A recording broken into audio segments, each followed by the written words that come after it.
Hello नमस्कार दोस्तों, welcome back to my YouTube channel study वाला। दोस्तों आज आप सभी लोगों के लिए लेकर आए हैं हाई स्कूल जो यूपी बोर्ड का हमारा एग्ज़ाम होने वाला है, जो 24 मार्च से हमारा स्टार्ट होने वाला है। तो जो इसमें साइंस का सब्जेक्ट होता है उसका मॉडल पेपर लेकर आए हुए हैं हम। तो मॉडल पेपर जो है हम अनसाल पेपर से इकट्ठा किए हैं और कई प्रीवियस ईयर क्वेश्चन को उसमें लाए हैं, जो कि देखा जाए तो एग्ज़ाम के पॉइंट ऑफ व्यू से बहुत ही इंपॉर्टेंट क्वेश्चन लेकर आए हैं।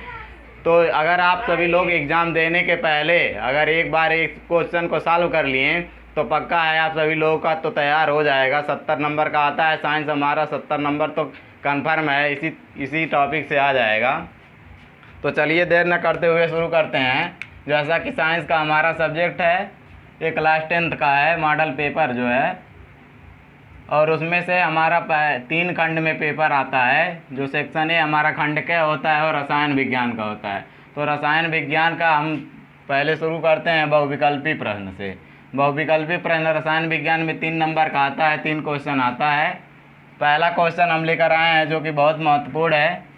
क्या है क्वेश्चन, देखिए, शुद्ध जल का पीएच मान होता है। पूछ रहा है इसमें कि शुद्ध जल जो होता है वो हमारा उसका पीएच मान कितना होता है। तो शुद्ध जल जो होता है उसका पीएच मान हमारा 7 होता है, 7। तो ऑप्शन नंबर 3 सही है। तो इसका हमारा जो शुद्ध जल का पीएच मान हमारा होता है 7 होता है। अब हमको देखा जाए 7 से नीचे जो होते हैं हमारे, जैसे 0 हो गया, 1 हो गया, ये क्या होता है, जब हमारा 7 से नीचे यानी 7 से कम किसी का पीएच मान हमारा होता है तो क्या होता है, हमारा अम्लीय होता है, अम्लीय। अगर वही मान हमारा 7 से अधिक हो जाए, ये कम है, 7 से अधिक हो जाए तो हमारा जो विविलियन होता है वह क्षारीय हो जाता है। और तीसरा कंडीशन हमारा आता है कि जिसका पीएच मान हमारा 7 होता है वह क्या होता है, ये तो न तो अम्लीय होता है न ही क्षारीय होता है, ये न्यूट्रल होता है। तो जो हमारा शुद्ध जल होता है वो न तो अम्लीय होता है न ही क्षारीय होता है, हमारा वह शुद्ध जल न्यूट्रल होता है जिसका पीएच मान 7 होता है। अगला क्वेश्चन हमारा है जो कि बहुत इंपॉर्टेंट क्वेश्चन है, नॉमेनक्लेचर से है हमारा। पूछ रहा है प्रोपेन का रासायनिक सूत्र क्या है। तो प्रोपेन का रासायनिक सूत्र जानने से पहले सभी लोग जान लीजिए कि प्रोपेन क्या होता है। प्रोपेन हाइड्रोकार्बन का पार्ट है हमारा। जो हाइड्रोकार्बन हमारा 2 भागों में बांटा हुआ है, सैचुरेटेड और अनसैचुरेटेड हाइड्रोकार्बन में। तो जो है ये हमारा सैचुरेटेड हाइड्रोकार्बन का है। जो सैचुरेटेड हाइड्रोकार्बन में हमारे एल्केन श्रेणी आती है।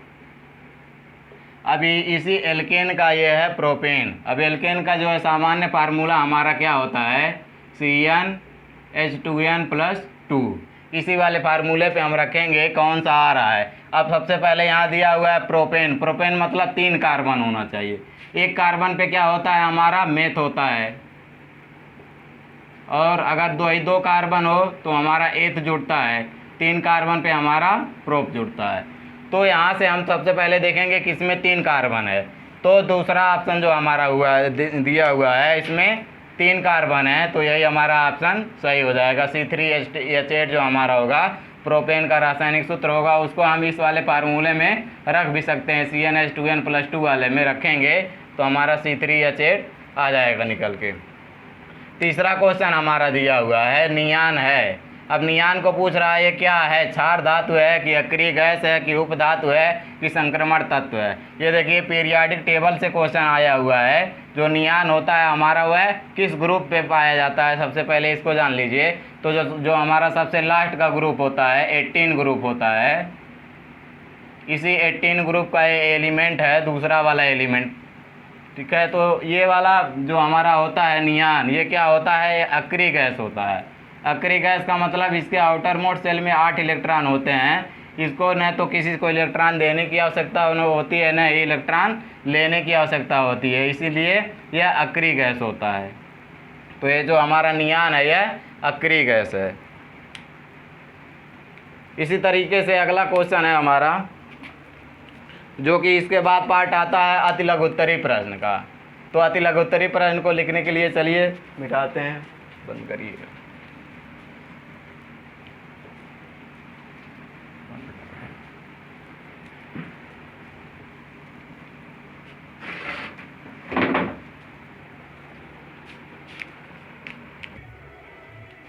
तो चलिए दूसरा क्वेश्चन हमारा आता क्या है, अति लघुत्तरीय प्रश्न का आता है, जो कि अति लघुत्तरीय प्रश्न हमारा रसायन विज्ञान से अगर देखा जाए तो 6 नंबर का क्वेश्चन पूछता है। इसमें तीन क्वेश्चन आता है, जो कि 2-2 नंबर का क्वेश्चन रहता है।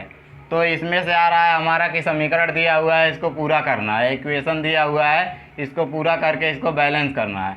अब दिया है Zn + AgNO3, ये मिल के क्या बनेगा, तो ये बनाएगा जिंक, और तो ZnNO3 यानी जिंक नाइट्रेट बनाएगा, और यहाँ से Ag हमारा सिल्वर हमारा निकल जाएगा।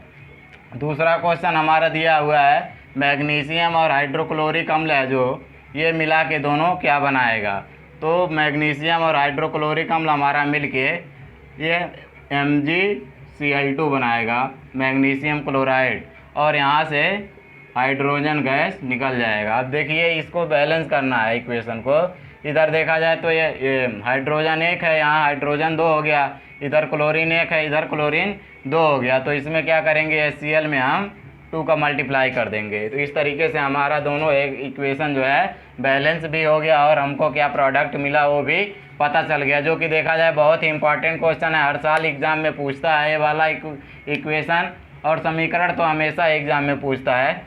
अगला क्वेश्चन हमारा है ख वाला, जो क्वेश्चन नंबर दूसरा का पार्ट है, खनिज तथा अयस्क में अंतर स्पष्ट करें। ये देखा जाए तो हर साल लगभग एग्जाम में पूछता है, अयस्क तथा खनिज में अंतर या खनिज तथा अयस्क में अंतर, ये हर साल एग्जाम में पूछता है, लगभग सभी साल। और तीसरा क्वेश्चन हमारा, ये भी बहुत इंपॉर्टेंट क्वेश्चन है हमारा, अम्ल व क्षार की आधुनिक अवधारणा क्या है। देखिए इसमें क्या पूछ रहा है, थोड़ा सा क्वेश्चन को समझने की कोशिश करें। अम्ल और क्षार की परिभाषा तो पूछ रहा है, लेकिन अम्ल और क्षार की परिभाषा जो है ये आधुनिक अवधारणा से पूछ रहा है। तो आधुनिक अवधारणा से अम्ल और क्षार की परिभाषा क्या है, अम्ल जो होते हैं वो हमारे H+ आयन देते हैं, और जो हमारे क्षार होते हैं वह OH- आयन देते हैं। तो इस तरीके से ये भी बहुत ही इंपॉर्टेंट क्वेश्चन हमारा है, अम्ल व क्षार की आधुनिक अवधारणा क्या है, लगभग हर साल एग्जाम में पूछता है। अगला हमारा ये अति लघु उत्तरीय प्रश्न खत्म हो गया। इसके बाद हमारा क्वेश्चन आएगा लघु उत्तरीय प्रश्न। तो लघु उत्तरीय प्रश्न को चलिए लिखते हैं, कौन कौन सा है इंपॉर्टेंट क्वेश्चन हमारा लघु उत्तरीय प्रश्न में।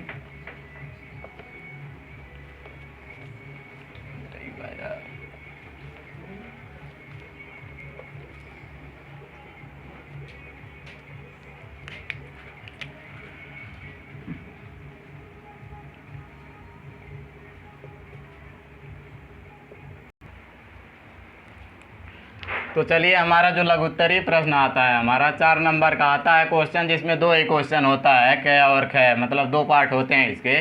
तो इसमें देखिए विकर्ण संबंध से हमेशा हर साल क्वेश्चन आता है, विकर्ण संबंध से, जिसको डायगोनल रिलेशनशिप इंग्लिश में कहते हैं। तो इस वाले डायगोनल रिलेशनशिप से हमेशा हर बार क्वेश्चन लगभग आता है। तो पूछ रहा है विकर्ण संबंध क्या है। तो जब हम पीरियाडिक टेबल पढ़ते हैं, पीरियाडिक टेबल में जो हमारा यस ब्लॉक होता है, यस ब्लॉक में देखते हैं लिथियम का मैग्नीशियम से कुछ प्रॉपर्टी मैच करता है, ठीक है। इसी नाते इसको विकर्ण संबंध सब शो कर दिए।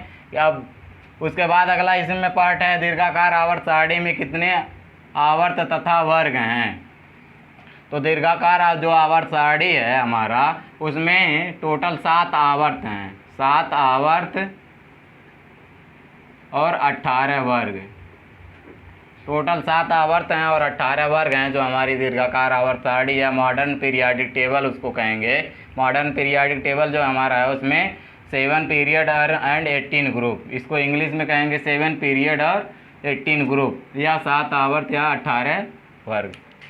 अगला क्वेश्चन है संतुलित रासायनिक समीकरण क्या है। संतुलित रासायनिक समीकरण क्या होता है, जिसमें दोनों तरफ जो है संख्या बराबर होती है। जैसे लिथियम अगर इधर है तो प्रोडक्ट बनाएगा, तो एक लिथियम इधर है तो एक ही लिथियम इधर भी होना चाहिए, दोनों में बराबर संख्या में होना चाहिए। उसके बाद है रासायनिक समीकरण को संतुलित करना क्यों आवश्यक है। तो रासायनिक समीकरण को संतुलित करना इसलिए आवश्यक है क्योंकि कुछ ऐसे रासायनिक समीकरण होते हैं जो कि हमारे संवेग ऊर्जा संरक्षण के सिद्धांत पे कार्य करते हैं, इसलिए उनको समीकरण को संतुलित करना आवश्यक होता है। दोनों तरफ बराबर होने चाहिए हमारे तत्व जो भी रहते हैं। अगर लिथियम इधर एक है तो उधर भी एक होना चाहिए, हाइड्रोजन अगर इधर एक है तो उत्पाद और प्रोडक्ट दोनों में बराबर होना चाहिए। अगला हमारा आता है, ये हुआ हमारा लास्ट जो हमारा केमिस्ट्री से पूछता है, वो विस्तृत उत्तरी या लघु उत्तरी का क्वेश्चन होता है, जो कि 7 नंबर का क्वेश्चन आता है। बहुत ही इंपॉर्टेंट क्वेश्चन होता है। देखा जाए तो दीर्घ उत्तरी या जिसे दीर्घ उत्तरी या विस्तृत उत्तरी क्वेश्चन कहेंगे। इसमें से हमारा 2 क्वेश्चन पूछता है, जो कि 2 क्वेश्चन में हमको एक ही क्वेश्चन करना रहता है, जो कि दीर्घ उत्तरी क्वेश्चन रहता है हमारा। 2 क्वेश्चन में एक ही क्वेश्चन करना रहता है अथवा करके आता है। तो देखा जाए तो एक क्वेश्चन आपको बता रहे हैं, पीएच वैल्यू जो होता है, पीएच वैल्यू से हमेशा हर साल क्वेश्चन पूछता है। और पीएच वैल्यू का हम वीडियो अभी बना चुके हैं। आप लोग जाएंगे यूपी बोर्ड के, ये हमारे प्लेलिस्ट जो है, प्लेलिस्ट में जाएंगे, उसमें यूपी बोर्ड का प्लेलिस्ट बना हुआ है, उसमें हम पीएच वैल्यू पे को बनाए हुए हैं। वीडियो बहुत ही अच्छा है, उसको देखिएगा, उसमें सब कॉन्सेप्ट आपका क्लियर हो जाएगा। पीएच वैल्यू क्या होता है, पीएच वैल्यू कैसे निकालते हैं, किसका पीएच वैल्यू कितना होता है। तो यहाँ क्वेश्चन हमारा पूछ रहा है पीएच मान क्या है, दैनिक जीवन में पीएच का महत्व क्या है, पीएच मान क्या होता है, क्या है, और दैनिक जीवन में पीएच का महत्व। दैनिक जीवन में पीएच का महत्व। या तो एक क्वेश्चन आ सकता है एग्जाम में अगर देखा जाए तो केमिस्ट्री से, या एक और क्वेश्चन है हमारा जो कि बहुत ही इम्पॉर्टेंट क्वेश्चन है केमिस्ट्री का, मेंडलीव की आवर्त सारणी के गुण तथा दोषों को संक्षेप में लिखिए। अगला इसी का अगला पार्ट है, या तो इसको करिए या तो कह रहा है मेंडलीव की आवर्त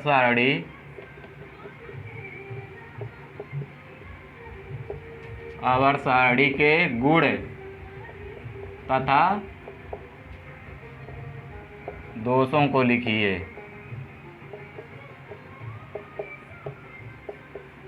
तो दोनों क्वेश्चन में देखा जाए ये पीएच मान, जो पीएच वैल्यू से हमारा क्वेश्चन पूछता है, या तो एक क्वेश्चन या तो मेंडलीव की आवर्त सारणी के गुण तथा दोष, दोनों क्वेश्चन में से एक क्वेश्चन तो हमेशा हर साल एग्जाम में आता है। या तो इसको करना है या तो इसको करना है, तो दोनों में से कोई एक क्वेश्चन तैयार करके जाएंगे तो आप बड़े ही आसान तरीके से कर लेंगे, जो कि दीर्घ उत्तरी आपका 7 नंबर का तैयार हो जाएगा। ये 7 नंबर का क्वेश्चन हमारा पूछता है। इसके बाद चलिए चलते हैं, अगला सेक्शन हमारा आता है, ये ख़त्म हो गया हमारा जो रसायन विज्ञान का सेक्शन था। दूसरा सेक्शन हमारा आता है सेक्शन बी, यह जो खंड ख होता है, खंड ख हमारा भौतिक विज्ञान का होता है, भौतिक विज्ञान या फिजिक्स इसी को कह लें। अब इसमें देखिए, इसमें अगर बहुविकल्पी क्वेश्चन की बात करते हैं हम, बहुविकल्पी, तो इसमें एक क्वेश्चन बढ़ जाता है, 4 क्वेश्चन बहुविकल्पी से आता है और एक एक नंबर का होता है, सभी 4 क्वेश्चन रहता है, 4 नंबर का पूछता है इसमें। तो पहला क्वेश्चन इसमें अगर देखा जाए तो बहुत ही इम्पॉर्टेंट क्वेश्चन है। एक उत्तल दर्पण की फोकस दूरी हमारा 12 सेंटीमीटर है, फोकस दूरी हमारा दिया हुआ है 12 सेंटीमीटर, और हमारा पूछ रहा है वक्रता त्रिज्या यानी आर का मान हमारा पूछ रहा है। ऑप्शन दिया हुआ है हमारे पास 6 सेमी,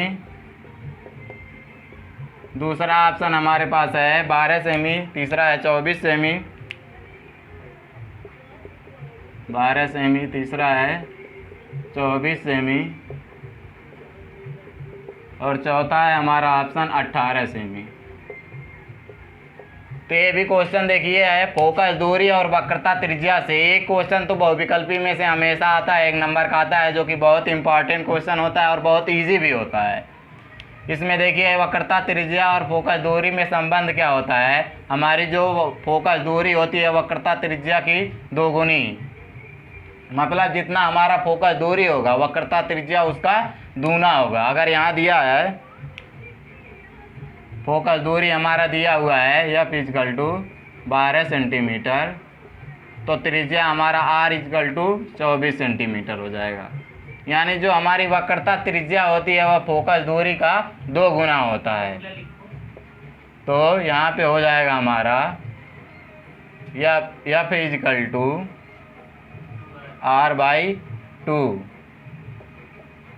या यहाँ से हमारा हो जाएगा R इजिकल टू 2F। यानी ये हमारी जो त्रिज्या हो गई वो हमारी वक्रता त्रिज्या का 2 गुना हो गया।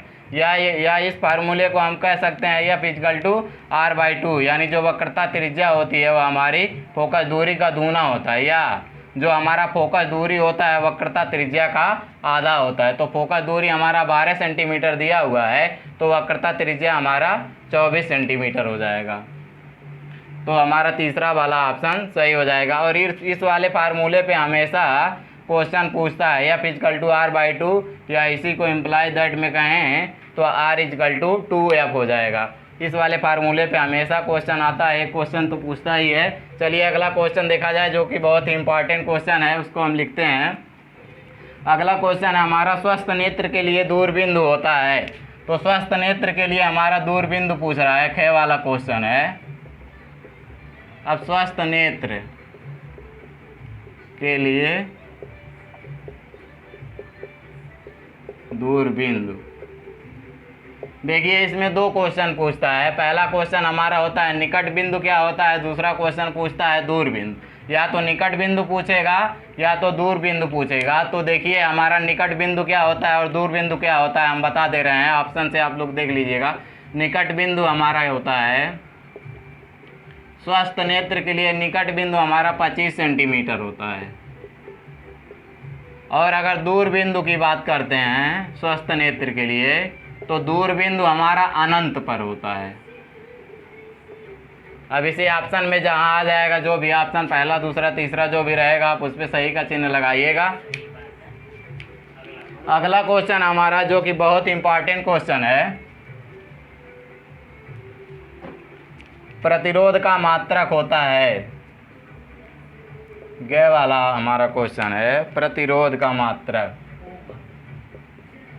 ये भी बहुत ही इंपॉर्टेंट क्वेश्चन है। तो प्रतिरोध का मात्रक हमारा है ओम, जो कि हर साल एग्जाम में पूछता है प्रतिरोध का मात्रक। तो प्रतिरोध का मात्रक हमारा ओम है। अगला क्वेश्चन, चौथा क्वेश्चन है हमारा ग वाला, जिसको इस चिन्ह से प्रदर्शित करते हैं। ग वाला हमारा क्वेश्चन है, जीवाश्म ईंधन है, जीवाश्म ईंधन। तो जीवाश्म ईंधन पर्यावरण से एक चैप्टर हमारा जुड़ा हुआ है, पर्यावरण से भी क्वेश्चन इस समय पूछ रहा है, पर्यावरणीय अध्ययन से, जो कि इसी साइंस में जुड़ा हुआ है, उससे क्वेश्चन आया हुआ है जीवाश्म ईंधन। जीवाश्म ईंधन में हमारा क्या आता है, कोयला एवं पेट्रोलियम।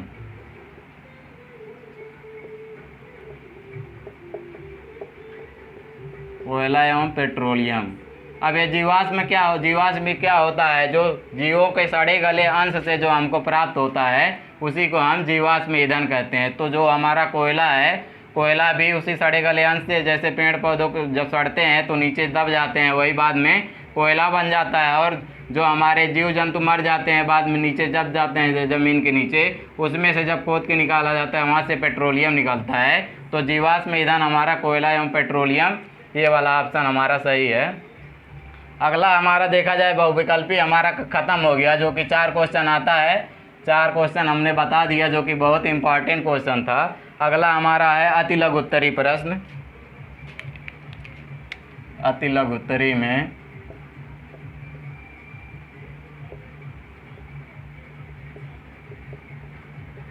जो कि अति लघु उत्तरी प्रश्न, इसमें 6 नंबर का पूछता है। 2 क्वेश्चन आता है, जो कि बहुत इंपॉर्टेंट क्वेश्चन आता है, और 3-3 नंबर का एक क्वेश्चन आता है। यही रसायन विज्ञान में देखा जाए तो 2 नंबर का आता था, लेकिन इसमें 3 नंबर का क्वेश्चन आता है फिजिक्स में। इसमें पूछ रहा है मनुष्य की आंख में रेटिना का क्या काम होता है। मनुष्य की आंख में रेटिना, तो पूछ रहा है मनुष्य की आंख में रेटिना का क्या काम है। तो रेटिना क्या होता है, जो भी प्रकाश हमारा बनता है, जो भी हमारे नेत्र में प्रकाश बनता है वह प्रकाश हमारा रेटिना पर ही बनता है। प्रतिबिंब बनता है, सॉरी, जो भी हमारा प्रतिबिंब बनता है वो प्रतिबिंब हमारा मनुष्य के जो आँख में जो रेटिना होता है उसी रेटिना पे हमारा वह प्रतिबिंब बनता है, प्रतिबिंब।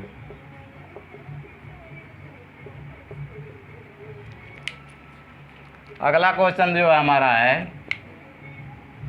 ख वाला, एक इलेक्ट्रॉन पर कितना तथा कैसा आवेश होता है। अब इसमें पूछ रहा है इलेक्ट्रॉन पर आवेश, जो कि इसमें दो क्वेश्चन पूछता है जो कि बहुत इंपॉर्टेंट होता है और अक्सर करके लोग गलती कर देते हैं। इलेक्ट्रॉन पर आवेश और प्रोटॉन पर आवेश।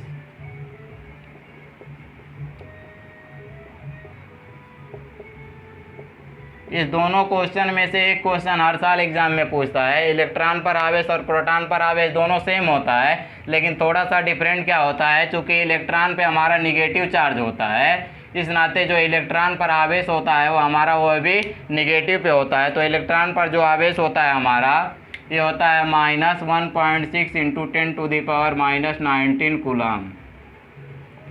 1.6 × 10⁻⁻19 कूलम हमारा इलेक्ट्रॉन पर आवेश होता है। और वही सेम आवेश प्रोटॉन पर भी होता है, क्योंकि हमारा प्रोटॉन पॉजिटिव होता है, इस नाते यही हमारी वैल्यू प्लस में हो जाएगी 1.6 इंटू 10⁻⁻19, यानी 1.6 × 10⁻⁻19 कूलम इस पर भी आवेश होता है, हमारे प्रोटॉन पे भी, और वही आवेश हमारे इलेक्ट्रॉन पे होता है। चूँकि इलेक्ट्रॉन हमारा निगेटिव होता है इसलिए उसकी वैल्यू निगेटिव होती है, और प्रोटॉन हमारा पॉजिटिव होता है इसलिए उसकी वैल्यू पॉजिटिव होती है। इस दोनों में से एक क्वेश्चन हर बार एक एग्जाम में पूछता है, यह बहुत ही इंपॉर्टेंट क्वेश्चन है जो कि देखा जाए एग्जाम के पॉइंट ऑफ व्यू से। अगला क्वेश्चन हमारा है गया वाला, फ्लेमिंग के दाएं तथा बाएं हाथ का नियम। देखिए, फ्लेमिंग के बाएं तथा दाएं हाथ का नियम। अब इसमें देख लीजिए, ये भी बहुत इंपॉर्टेंट क्वेश्चन है, लगभग हर साल क्वेश्चन पूछता है। या तो फ्लेमिंग, इसमें से दोनों में से एक ही पूछेगा, या तो फ्लेमिंग के बाएं हाथ का नियम पूछे या तो फ्लेमिंग के दाएं हाथ का नियम पूछे। दोनों में से एक क्वेश्चन तो हर साल हमेशा आता है, या तो बाएं हाथ का नियम या तो दाएं हाथ का नियम, जो कि आप लोग तैयार कर लीजिएगा, थोड़ा है थ्योरेटिकल। यहाँ पे हमारा खत्म होता है अति लघुत्तरी प्रश्न। इसके बाद क्वेश्चन नंबर तीसरा जो हमारा होता है लघुत्तरी प्रश्न का होता है। प्रश्न नंबर तीसरा लघुत्तरी प्रश्न, और ये कितने नंबर का होता है? लघुत्तरी प्रश्न हमारा 8 नंबर का होता है। अब देखिए 8 नंबर में 2 ही क्वेश्चन हमारा करना रहता है, लेकिन ऑप्शनल होता है। इस समय बहुत ही इजी हो गया है कि 2 क्वेश्चन दिया रहेगा, उसमें से एक ही क्वेश्चन करना रहेगा। अब देखिए क्या वाला दिया हुआ है हमारा, वैद्युत मोटर व वैद्युत जनित्र के बीच क्या अंतर है? वैद्युत मोटर और वैद्युत जनित्र। तो वैद्युत मोटर या वैद्युत जनित्र के बीच आपको अंतर स्पष्ट करने के लिए आएगा, क्या दोनों में अंतर होता है, या ऑप्शन में आ जाएगा हमारा, या तो इसको करिए या तो दूसरा ऑप्शन है हमारा, चुंबकीय बल रेखाओं से क्या तात्पर्य है?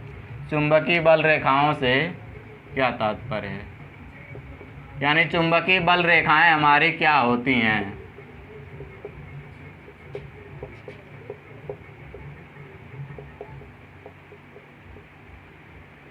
ये क्वेश्चन, इस दोनों में से एक क्वेश्चन आपको करना रहेगा, जो कि 4 नंबर का हमारा क्वेश्चन है। इसी में से दूसरा ख वाला क्वेश्चन हमारा है। ख वाला है, मानव नेत्र की समंजन क्षमता को परिभाषित कीजिए। मानव नेत्र की समंजन क्षमता।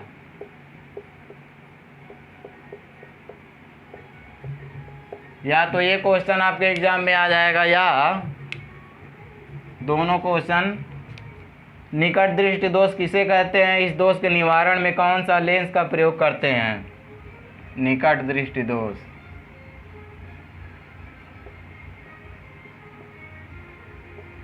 निकट दृष्टि दोष किसे कहते हैं। तो इसमें देखिए बहुत ही इम्पॉर्टेंट जानकारी है, निकट दृष्टि दोष किसे कहते हैं। अब देखिए जिसको नज़दीक की वस्तु दिखाई देती है उसको निकट दृष्टि दोष उसके आँख में होता है। ये बहुत ही जो है कई लोग इसमें भूल खा जाते हैं, मिस्टेक हो जाता है कि निकट दृष्टि दोष है, अगर निकट की वस्तु दिखाई देगी तभी उसको निकट दृष्टि दोष रहेगा। यानी निकट की वस्तु अगर उसको दिखाई दे रही है तो उसके आँख में निकट दृष्टि दोष है। और इसको निवारण के लिए हम उत्तल लेंस का प्रयोग करते हैं निकट दृष्टि दोष के निवारण के लिए। अगला देखा जाए तो इन दोनों क्वेश्चन में से एक क्वेश्चन आपको करना रहेगा जो कि 4-4 नंबर का क्वेश्चन आता है, बहुत इंपॉर्टेंट क्वेश्चन है। ये हमारा ख़त्म हो गया। इसके बाद आता है विस्तृत उत्तरीय प्रश्न। चौथा विस्तृत उत्तरीय।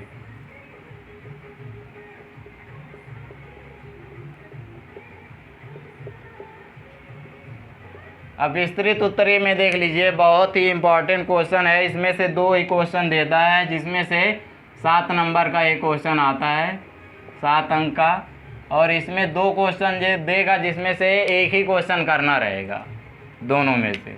अब देखिए मान लिया जाए एक क्वेश्चन हमारा लेकर आए हुए हैं, मानव नेत्र की संरचना का सचित्र वर्णन कीजिए। मानव नेत्र की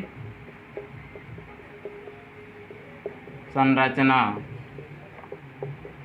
का सचित्र वर्णन। ये देखा जाए तो बहुत ही इम्पॉर्टेंट क्वेश्चन है। जिस समय हम लोग भी एग्ज़ाम दे रहे थे उस समय भी ये क्वेश्चन पूछा गया था, तो इस समय भी आता है, हर साल लगभग ये क्वेश्चन आता है। मानव नेत्र का चित्र बनाने के और उसमें जितने पार्ट होते हैं उस सबके पार्ट के बारे में आपको बताना रहता है, सचित्र चित्र के साथ उसको समझाना रहता है। जो कि ये देखा जाए तो प्रैक्टिकल जो हमारा होता है, प्रैक्टिकल में भी ये आता है। तो इसमें से 7 नंबर का एक क्वेश्चन पूछता है जो कि बहुत इंपॉर्टेंट है, लगभग हर साल एक क्वेश्चन पूछता है मानव नेत्र का। अब देखा जाए तो दूसरा क्वेश्चन इसी क्रम में, या तो इसको करिए या तो मान लिया जाए दूसरा क्वेश्चन है प्रत्यावर्ती धारा जनित्र। प्रत्यावर्ती धारा जिसको कहते हैं जनित्र। जनित्र के सिद्धांत संरचना, सिद्धांत इसका संरचना और कार्यविधि।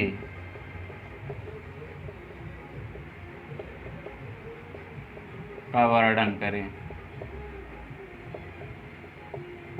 तो इन दोनों में से एक क्वेश्चन अगर आप तैयार कर लेते हैं तो मान के चलिए एक क्वेश्चन तो आ ही जाएगा, क्योंकि ये दोनों क्वेश्चन हमेशा रिपीट होते हैं। देख लेंगे आप, अंसाल्व को उठा लेंगे या यूपीएच आपके पास जो भी होगा, विद्या क्वेश्चन बैंक होगा, कुछ कोई भी आपके पास गाइड है उसको उठा के देख लीजिएगा, अंसाल्व पेपर देख लीजिएगा। हर साल लगभग जो है दोनों क्वेश्चन में से एक क्वेश्चन रिपीट करता है, या तो मानव नेत्र की संरचना का वर्णन करे या तो प्रत्यावर्ती धारा जनित्र का उसका सिद्धांत लिखे, संरचना उसकी कार्यविधि, जो कि 7 नंबर में पूछता है। और विस्तृत उत्तरी का ये क्वेश्चन हमारा होता है।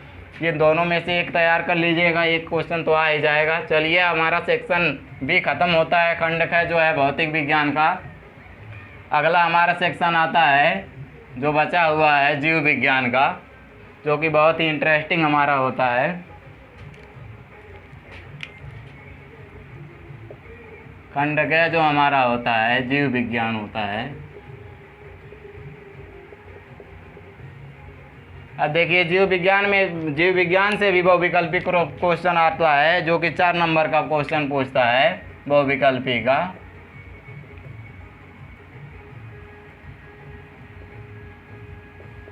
चार नंबर का, जिसमें देखा जाए पहला क्वेश्चन हम लेकर आए हैं, जल में घुलनशील विटामिन है। जल में घुलनशील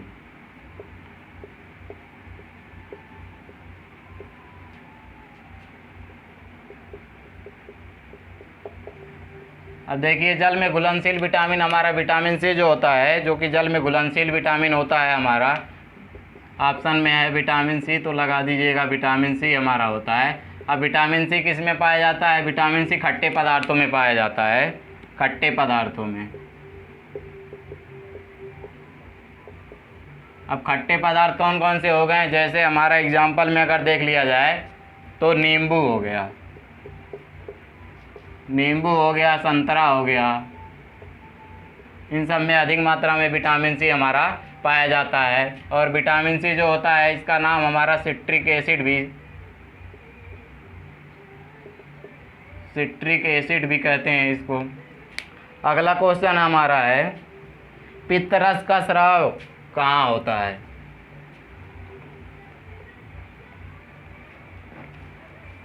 पित्तरस का स्राव, ख वाला क्वेश्चन है।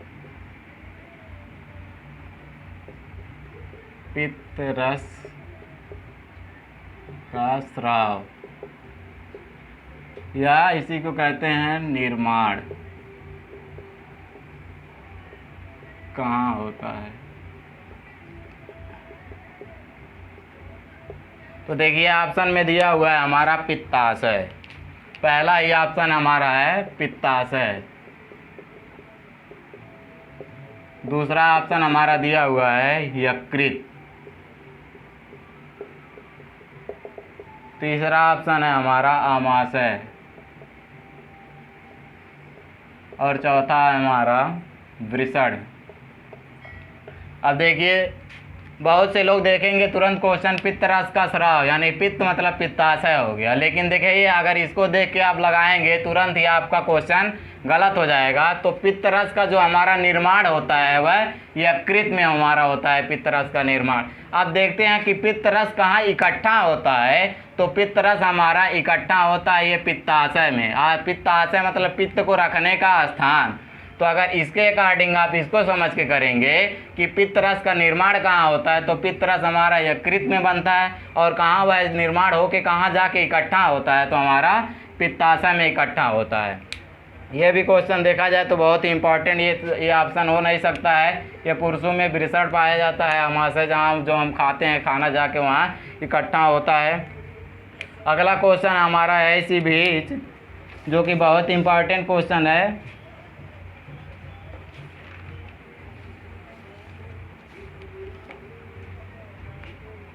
चलिए तिलक उत्तरी प्रश्न में आते हैं।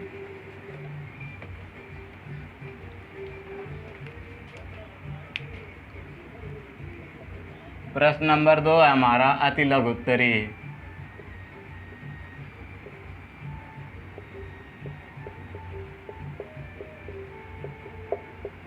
अब देख लीजिए अतिलघु उत्तरी प्रश्न टोटल 6 नंबर का आता है। 3 क्वेश्चन करना रहता है, इसमें 2-2 नंबर का रहता है। तीनों क्वेश्चन 6 नंबर का रहता है। पहला क्वेश्चन है जल संग्रहण से आप क्या समझते हैं?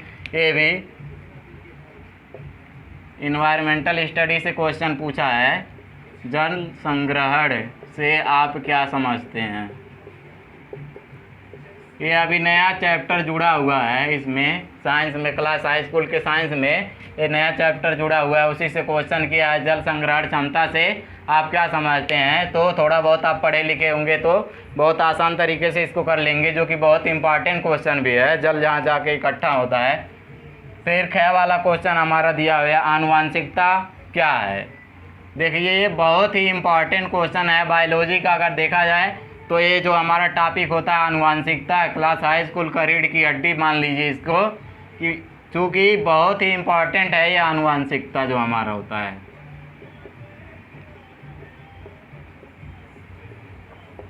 आनुवांशिकता क्या है?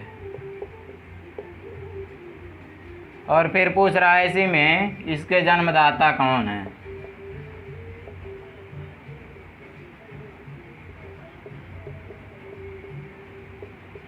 अब आनुवांशिकता क्या होता है? ऐसे गुण जो हमारे पीढ़ी दर पीढ़ी चलते रहते हैं एक दूसरे की संतानों में। जैसे जो हमारे पास गुण है वह हमारे बच्चों में वह गुण हुआ, फिर वह गुण उनके बच्चों में हुआ, इसी को आनुवांशिकता कहते हैं। कुछ ऐसे गुण होते हैं जो कि मिलते जुलते हैं। तो आनुवांशिकता पे बहुत ही डिटेल स्टडी किया है हमारे ग्रेगर जॉन मेंडल ने।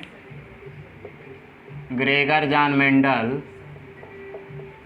इसीलिए उनको आनुवांशिकता का जनक भी कहा जाता है। इन्होंने मटर के पौधे पे रिसर्च किया था, उसी से निकाला था इसको, आनुवांशिकता का विकास किया था वहाँ से, इसीलिए इनको ग्रेगर जॉन मेंडल को आनुवांशिकता का जन्मदाता के रूप में जानते हैं। तीसरा क्वेश्चन है हमारा इसी में, प्रभावी तथा अप्रभावी लक्षण से क्या तात्पर्य है?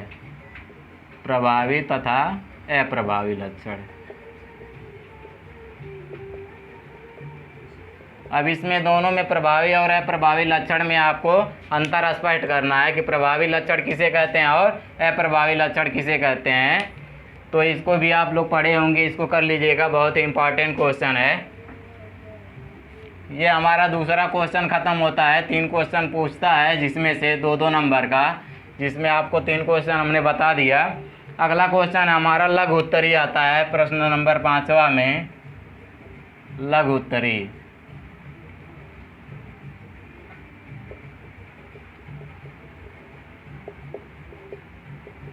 अब लघु उत्तरी प्रश्न देखिए, टोटल 8 नंबर का पूछता है लघु उत्तरी प्रश्न। अब 8 नंबर में देखिए 2 ही क्वेश्चन आपको करना रहता है 4-4 नंबर का, लेकिन इसमें क्या है फ़ायदा, आपको ऑप्शनल मिल जाता है। 2 क्वेश्चन देगा जिसमें से 1 क्वेश्चन आपको करना रहेगा।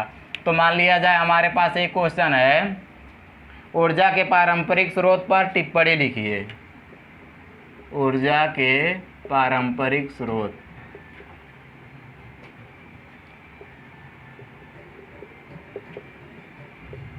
ये भी हमारा इन्वायरमेंटल स्टडी से क्वेश्चन आया हुआ है, जो कि नया चैप्टर हमारा जुड़ा हुआ है, उसी से क्वेश्चन आया हुआ है। ऊर्जा के पारंपरिक स्रोत से आप क्या समझते हैं? या तो एक क्वेश्चन करिए, या तो इसी में अथवा में करके हमारा क्वेश्चन दे देगा। अथवा में करके क्या दे सकता है?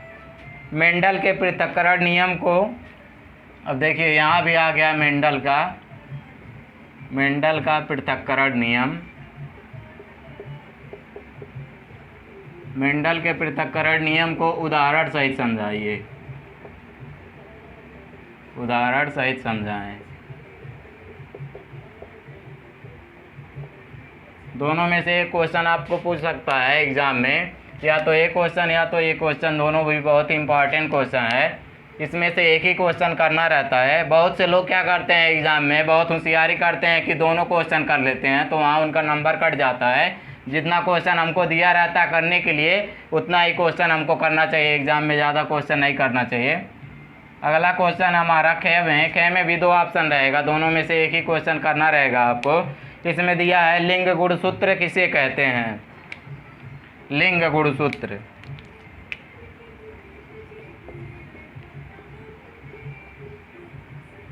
लिंग गुणसूत्र किसे कहते हैं?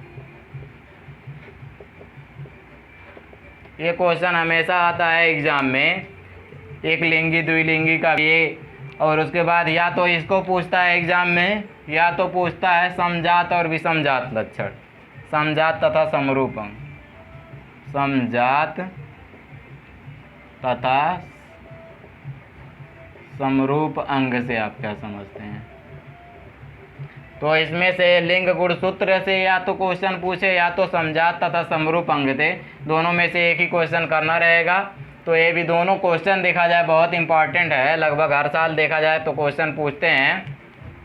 अब एक ऑप्शन एक हमारा बचा हुआ है, लास्ट क्वेश्चन हमारा, जो कि आता है विस्तृत उत्तरी का।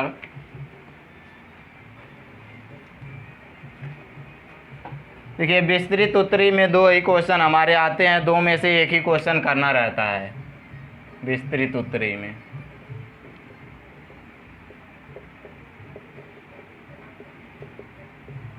और ये विस्तृत उत्तरी क्वेश्चन यहाँ से भी 7 नंबर का पूछता है हमारा।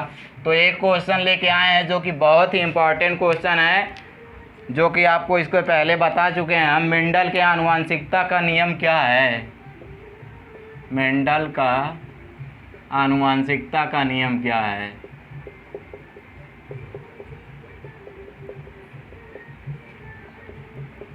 नियम क्या है?